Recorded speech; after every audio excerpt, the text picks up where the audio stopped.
Hello mga ka-investor, welcome back sa ating channel. At ngayon, titignan natin yung performance ng ating Philippine stock portfolio. Pero before tayo mag-start, ang nakikita nyo sa screen nyo right now is yung dividend. No? So actually sa mga nakaraan, lagi ko nakakalimutang banggitin to na na ipakita yung dividend. So actually, yung dividend na to mula to sa totoong portfolio ko. So hindi ito dun sa portfolio natin sa Philippine stocks, no? So actually, mas maliit tong portfolio. Kaya ang laki ng binigay, nagulat ako. Isipin mo, 10 holdings lang ang meron ako sa PLDT. There is around, 10,000, something like that lang. 10,800. Pero nakita mo, nagbigay sila ng almost 500 pesos. Siguro 45% dividend ang na-receive ko, no? So ayan, at yung sinasabi ko sa inyo kagandahan ng Philippine stock market. Hindi man siya ganun kataas, dumodoble, tumitriple 10 times. Kinaganda lang niya dahil na matured company ang meron tayo dito sa Pilipinas. Ang laki ng dinadagdag niya. Okay? So ito yung unang na-receive kong dividend for this month of September, no? Pangalawa, dalawa to eh. Ito naman yung isa pa. So, FB or Pure Foods to actually. Pure Foods tong nagbigay na to. Food and beverage ang nila, ticker symbol nila. So na, ito sobrang baba lang, parang 3,000 lang ata nilagay ko dito, 4,000. Pero lagi sila nagbibigay, halos quarterly nagbibigay sila every 3 buwan. No, every 3 buwan o every 6 months to. So ang ganda dahil kung makikita ninyo, 'di ba nakalisip na hindi man malaki kasi nga maliit yung puhunan ko, pero imagine mo kung ang puhunan mo nasa 100,000. Ano kung milyon yung puhunan mo, 'di ba? Imagine mo lang kung magkano marireceive ng dividend. Okay, so ito yung kagandahan ng Philippine stock market dahil nga matured lahat ng company na ang laki ng kinikita natin na dividend. So ayan, ngayon ito naman yung portfolio natin. So actually naka-screenshot lang to mga ka-investor. Pero ngayon ko lang to in-screenshot before tayo mag-start mag-video kasi nga naka-data lang ako. Mapapansin niyo yung background ko, nasa opisina ako ngayon, ayan oh. Nasa office ako ngayon. So ayan, dahil nga delay itong video na to, so actually this video is supposed to be for last week. So ihahabol ko na lang yung video for this week, no? So ayan, pag-aralan muna natin. Kung makikita nyo, market value, ang sabi dito, market value ng portfolio natin is 223,000. Kung papansin nyo, up na tayo kasi nakabawi na yung Philippine stock market ng bahagya, no? So 11,600 yung tubo natin, which is almost 6%, no? So ang ganda. So nilist ko to based on the winners.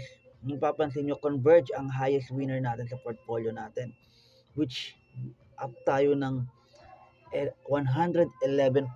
Di ba? Kung isipin mo, di ba?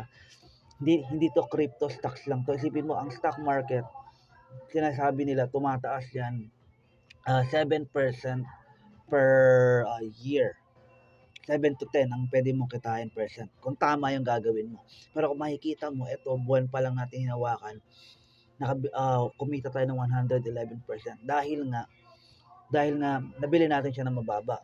Diba? Yun yung importante ng fundamental analysis na kung saan tinitingnan mo ano yung magandang stock plus yung price action. Hindi ka lang basta bili ng bili. Ngayon, like ko sinasabi, na mababa yung stock market. Actually, kahit sa Facebook ko, sinasabi ko yan. Hindi ko lang alam kung mga kaibigan ko bumibili sila. But, ayun nga, sobrang importante nito. Pangalawa is Security Bank. Kung makikita nyo, nakabawi yung Security Bank, no? Security Bank is currently 33%. Grabe yung rally ng Security Bank. Diba? Pangatlo, Globe. Then, nakarun up na tayo sa Globe, 30%. Hindi ganong gumalaw, diba? Ito yung sinasabi ko yung kagandahan ng dollar cost averaging. Na kung saan, pag mababa, bibili ka lang ng bibili. As long as maganda yung stocks, makakabawi ka. Okay? Ngayon, punta naman tayo sa biggest loser. Siyempre, kung may biggest winner, may loser din yung portfolio natin. Grabe.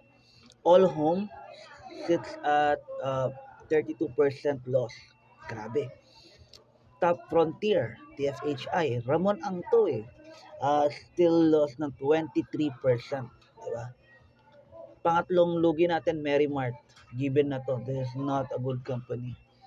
So, kumain tayo, di ba? Kung di ka nag-diversified, nilagay mo lahat sa Merrimart dahil nakita mo low cap siya, gusto mong dumoble, tumiple pera mo.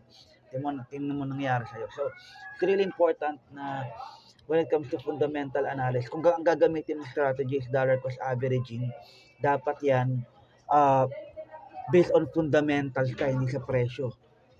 Okay, yun ang pinaka-importante. So ayan, syempre hindi naman puro losers, may mga winners din tayo. So halo yung portfolio natin. Pero overall, malaki yung kinita natin. So, pero pasensya na, maingay ngayon dito sa office, no. So ayun, hindi ko na patatagalin. Ang ilalagyan natin is Security Bank. Since winner natin yung Security Bank, mag-a-add ako ng 2,500. 5,000 allocation for last week to So, September 20. So, September 30 itong video na to. Yung allocation na to, no? So, 2,500 in Security Bank and Vistaland 2,500 din, okay? So, guys, salamat sa panonood. I'll see you in the next video. Pasensya na kung maingay. Babawi na lang ako sa inyo. Ayun. Nag-cut rate na rin pala sa US na pag-usapan natin sa susunod na video. And bye for now.